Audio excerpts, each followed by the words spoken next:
இந்த வீடியோக்குள்ள போறதுக்கு முன்னாடி நம்ம சேனலை சப்ஸ்கிரைப் பண்ணாதவங்க சப்ஸ்கிரைப் பண்ணிடுங்க. பக்கத்துல இருக்க பெல் பட்டனையும் கிளிக் பண்ணிக்கோங்க. வாங்க வீடியோக்குள்ள போகலாம். தென்னிந்திய சினிமாவில் முன்னணி நடிகையா வலம் வந்தவங்க தான் நடிகை பூமிகா. இவங்க குறிப்பா தெலுங்கு சினிமாவில் அதிகமா நடிச்சிட்டு வந்தாங்க. விஜய் நடிச்ச பத்ரி படம் மூலமா தமிழ் சினிமாவுக்கு அறிமுகமானாங்க. அதை தொடர்ந்து ஸ்ரீகாந்துக்கு ஜோடியா ரோஜா கூட்டம் அப்படின்ற படத்துல நடிச்சு ரசிகர்கள் மனசுல நீங்காத இடத்தை பிடிச்சிருந்தாங்க. அதுக்கப்புறம் தமிழ் சினிமாவில் தலை காட்டாத இவங்க தொடர்ந்து தெலுங்கு மற்றும் ஹிந்தி படங்கள்ல நடிச்சிட்டு வந்தாங்க.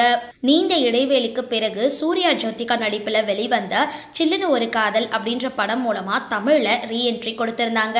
இந்த படத்துல ஐஷு அப்படின்ற கதாபாத்திரத்துல நடிச்சு ரசிகர்கள் மனசுல திரும்பவும் குடியேறி இருந்தாங்க. இந்த படம் இவங்களுக்கு ஒரு நல்ல கம்பேக் கொடுத்திருந்தது. இதுக்கு நடுவுல கடந்த 2007ஆம் ஆண்டு பரத் தாகூர் அப்படின்றவரை திருமணம் செஞ்சுக்கிட்டாங்க. இவங்களுக்கு 11 வயசுல யாஷ் அப்படின்ற ஒரு மகன் இருக்காங்க. திருமணத்துக்கு அப்புறம் சினிமாவில் தலை காட்டாத இவங்க கடைசியா ஜெயம் ரவி நடிப்புல வெளிவந்த ஒரு படத்துல நடிச்சிருந்தாங்க.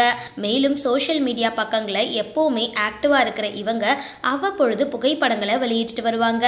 இந்த நிலையில சமீபத்துல இவங்க வெளியிட்டிருக்க புகைப்படங்களை பார்த்த இணையவாசிகள் சில்லுன்னு ஒரு காதல் பட நடிகை பூமிகாவா இது, இப்படி ஆளை மாறிட்டாங்களே அப்படின்னு ஷாக் ஆகியிருக்காங்க. ஏன்னா முகமெல்லாம் சுருக்கம் ஏற்பட்டு சற்று வயதான மாதிரி இருக்காங்க பூமிகா. இவங்களுக்கு தற்பொழுது 46 வயசு ஆகுது அப்படின்றது குறிப்பிடத்தக்கது.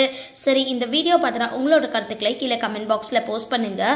வீடியோ பிடிச்சிருந்தா லைக் பண்ணுங்க, ஷேர் பண்ணுங்க, மறக்காம டிபி காபி சேனலை சப்ஸ்கிரைப் பண்ணுங்க.